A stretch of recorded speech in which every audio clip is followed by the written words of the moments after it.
Sir నమస్తే. ఏం sir అందరూ ఎంఈ ఆఫీస్ దగ్గరికి వచ్చినారు ఇక్కడ వీకోట్కి? నమస్తే. వీకోట మండలం నెర్లిపల్లి గ్రామం. నెర్లిపల్లి గ్రామంలో ఉన్నటువంటి ఉర్దూ పాఠశాల గత 70 ఏళ్ళు ఇంకా నెర్లిపల్లి కొనసాగుతూ ఉంది. దాదాపు 50 మంది స్టూడెంట్స్లో ఉన్నారు. గత 3 months బ్యాక్ ఏదైతే ఈ మోడల్ స్కూల్ చేయాలనే ఉద్దేశంతో ప్రభుత్వం వారు తల్లిదండ్రుల నుండి సంతకాలు తీసుకోవడం జరిగింది. ఆ సంతకాలు కూడా తల్లిదండ్రులకు తెలియదు. వాళ్ళకు తెలుగు రాకపోవడం ద్వారా వాళ్ళు అర్థం చేసుకోలేకపోవడం వల్ల ఈ సంతకాలు పెట్టి ప్రపోజేషన్ చేయడం జరిగింది. ఉర్దూ స్కూల్ని మోడల్ స్కూల్ కన్వర్ట్ చేయడం జరిగింది. ఈరోజు ఇంత పెద్ద నెర్లిపల్లి గ్రామంలో, ఇంత పెద్ద ముస్లిం జనాభా ఉన్నటువంటి ప్రాంతంలో ఉర్దూ భాషని కాపాడాలనే ఉద్దేశంతో, ఉర్దూ స్కూల్ని కొనసాగించాలనే లక్ష్యంతో ఈరోజు నెర్లిపల్లి గ్రామస్తులు, ప్రజలు, విద్యార్థులు, వారి తల్లిదండ్రులు రావడం జరిగింది. ముఖ్యంగా ఒకటే ప్రభుత్వం వారిని కోరుకుంటున్నాం, మీరు ఏ విధంగా ప్రాసెస్ చేయాలో ఆ విధంగా చేయలేదు. 3 మీటింగ్లు పెట్టాలి, మీరు ఎవరిని ఇంటిమేట్ చేయలేదు. మీరు స్కూల్ టీచర్ల ద్వారా చేసి ఈరోజు నెర్లిపల్లిలో ఉర్దూ స్కూల్ లేకుండా చేయడం జరిగింది.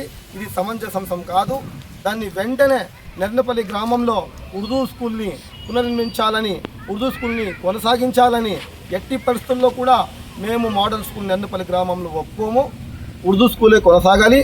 5వ తరగతి వరకు నెర్లిపల్లి గ్రామంలో ఉర్దూ స్కూల్ని కొనసాగించాలని ముక్త ఖండంతో గ్రామస్తులు ఈయన పాల్గొని మెమరాండం ఎంయూ గారిని చేయడం జరిగింది. గౌరవ శాసనసభ్యుని గారికి తెలియజేశాము.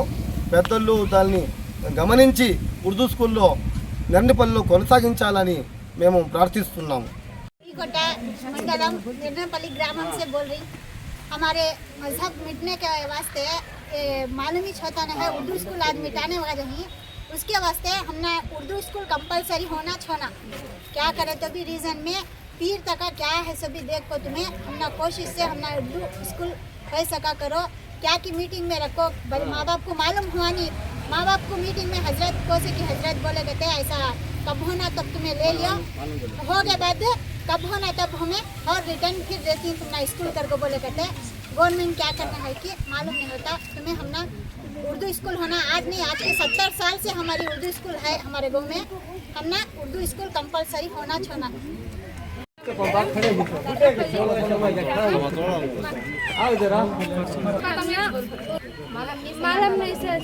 मॉडलिंग स्कूल बनाती तो बोले हमें सही डाले, हम नको से मॉडलिंग स्कूल भी नको हमारी स्कूल नहीं होना स्कूल नहीं सका सबको तेलुगु में बिठाती कर बोल लेनी। हमारे बच्चे तेलुगु स्कूल को जाते नहीं, कहीं उर्दू स्कूल को जाते बोल रही। కావాలి కావాలి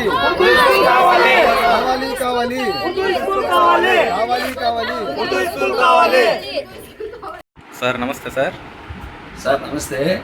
సార్ అదే మార్నింగ్ నెర్లిపల్లి వాళ్ళు ఈ విధంగా ఉర్దూ స్కూల్ కావాలనేసి ఇక్కడికి వచ్చినారు, దాని మీద మాట్లాడాలనేసి మీరు బయట వెళ్ళినారు. ఏం సార్ అది విషయం? నెర్లిపల్లి గ్రామస్తులకు నమస్కారం తెలియజేసుకుంటున్నాను.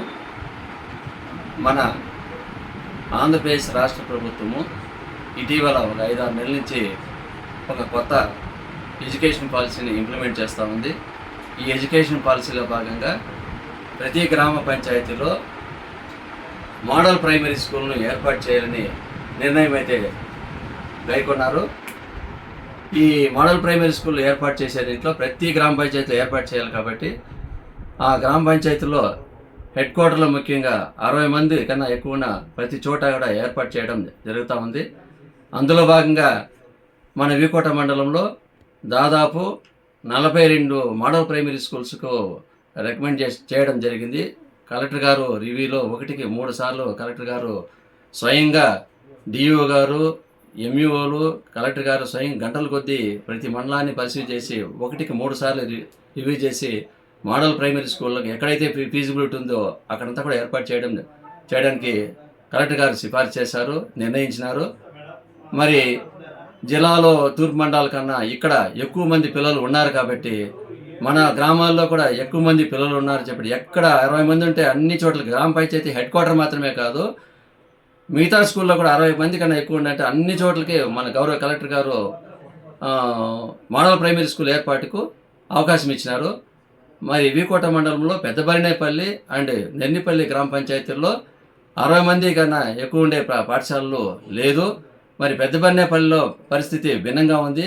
హెడ్ క్వార్టర్కి ఇతర ప్రాంతాల్లోని 2-3 పాఠశాలలకి దాదాపు ఒక పాఠశాల నుంచి ఇంకో పాఠశాల 2 కిలోమీటర్లు ఉండడం వల్ల అక్కడ ఏమాత్రం ఫీజిబిలిటీ లేనందువల్ల అక్కడ ఏర్పాటు చేయడం కుదరలేదు.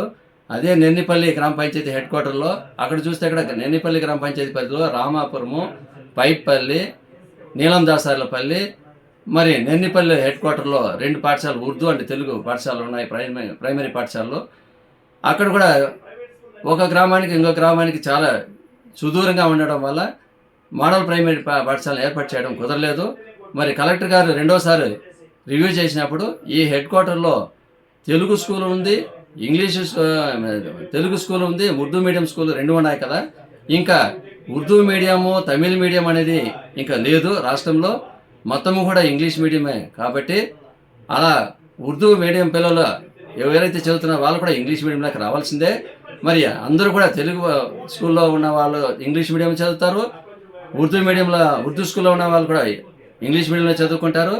కాకపోతే ఎవరైతే ఉర్దూ పైన ఆసక్తి ఉందో ఆ ఉర్దూ పిల్లలు ఒకానొక సబ్జెక్టు ఉర్దూ నేర్చుకోవచ్చు, చదువుకుంటారు.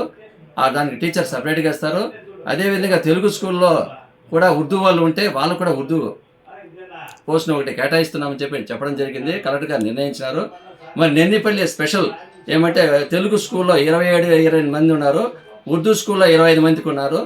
అందువల్ల కలెక్టర్ గారు ఏమంటే ఈ 2 స్కూల్ను చేరి ఒక మోడల్ ప్రైమరీ స్కూల్ ఏర్పాటు చేయండి, అక్కడ ఒకరిద్దరు ఉన్నారు, ఇక్కడ ఒకరిద్దరు ఉన్నారు, దీనికి బదులుగా ఒక మోడల్ ప్రైమరీ స్కూల్ ఏర్పాటు చేస్తే ఇంగ్లీష్ మీడియంలో 1వ తరగతి నుంచి 5వ తరగతి వరకు ఒక క్లాస్కి ఒక టీచర్ ఉంటారు, బిడ్డలకి పేద పిల్లలకి న్యాయం జరుగుతుంది, అందరూ బాగా చదువుకుంటారు.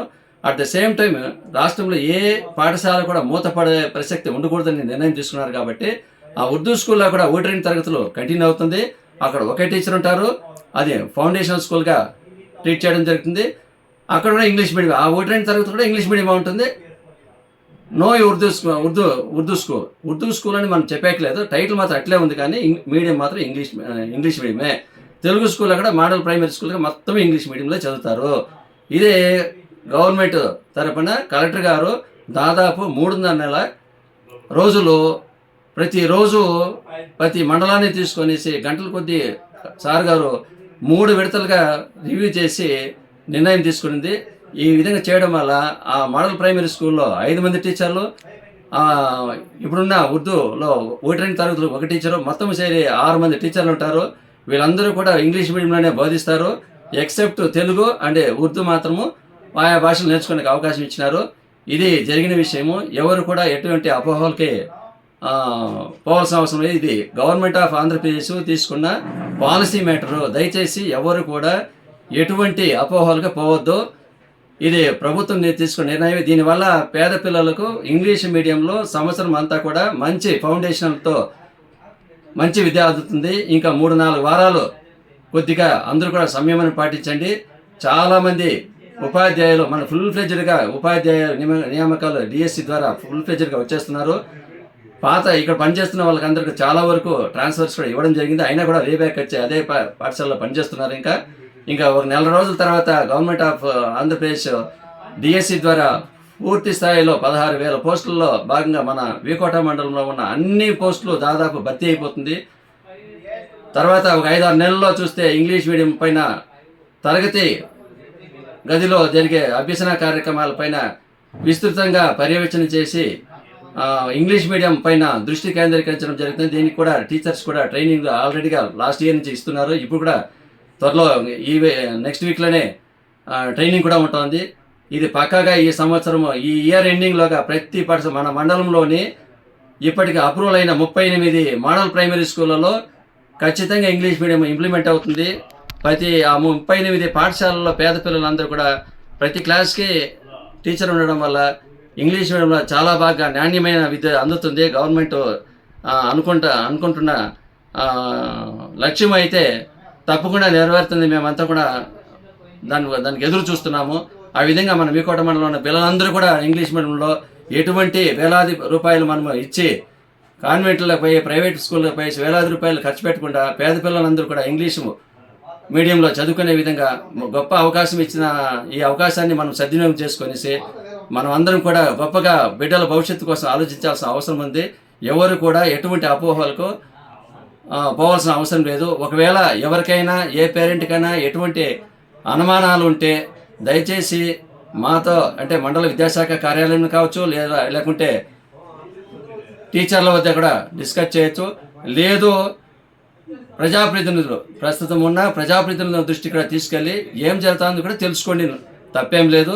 అదేవిధంగా మీరు ఏదైనా అబ్జెక్షన్స్ ఉంటే, ఏదైనా అపోహలు ఉంటే పేపర్ రూపంలో పెడితే మేము కూడా గౌరవ డిఓ గారికి, గౌరవ శాసనసభ్యుల గారికి వాళ్ళకి చెప్పి మళ్ళీ కలెక్టర్ దృష్టికి కూడా తీసుకెళ్తాము. ఏదైనా అబ్జెక్షన్స్ ఉంటే ఇక్కడ ఎటువంటి అపోహలు పోకుండా మీరందరూ కూడా సహకరిస్తారని మండల ప్రజల్ని నేను వేడుకుంటున్నాను. Thank you.